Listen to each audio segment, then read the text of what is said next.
Hey guys, welcome back to my channel ప్రవ్లీ peaceful. Okay, ఈ video ఏంటి అంటే మేము కజిన్స్ అందరూ కలిపి ఫ్లిప్ సైడ్కి అయితే వెళ్ళాము.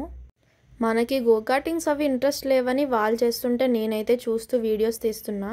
అది ఉండేది జస్ట్ 10 minutes, దానికి 300 అయితే తీసుకున్నారు అనుకుంటా. ఇంకా మా కజిన్స్ అయితే వచ్చి డాష్ ఇచ్చేస్తున్నారు డైరెక్ట్ టైర్స్కి. నేను ఎక్కుంటే డైరెక్ట్ టైర్లో నుంచి బయటకు వచ్చేదాన్నేమో. ఇంకా అదైన తర్వాత మొత్తం ఫ్లిప్ సైడ్ ఏముందా అని చెప్పి మొత్తం ఎక్స్ప్లోర్ అయితే చేస్తున్నాం. నేను ఇదే ఫస్ట్ టైం రావడం. మీరు ఎప్పుడైనా వెళ్ళారా? వెళ్తే మీ ఫేవరెట్ ఏంటి గాయస్? ఇంకా ఫ్లిప్ సైడ్లో అడ్వెంచర్స్ ఎప్పుడవుతాయా అని చూస్తున్నాను, ఎందుకంటే నెక్స్ట్ వెళ్ళేది ఫుడ్కి కాబట్టి. ఇప్పటి వరకు వాళ్ళ టైము, ఇప్పుడైతే నా టైం, ఎందుకంటే ఫుడ్ తినొచ్చు నెక్స్ట్. ఫ్లిప్ సైడ్లో మెనూ చూసాక డిఎల్ఎఫ్కి అయితే వెళ్ళిపోయాం స్ట్రైట్గా. ఇంకా వరలక్ష్మి టిఫిన్స్కి వచ్చాం. అందులో ఏముంటుందో తెలుసు కదా, నా ఫేవరెట్ అయితే పన్నీర్ దోశ. వరలక్ష్మి టిఫిన్స్లో ఏముందంటారు? సరే మరి, వీడియో నచ్చితే like, share and subscribe. Bye guys.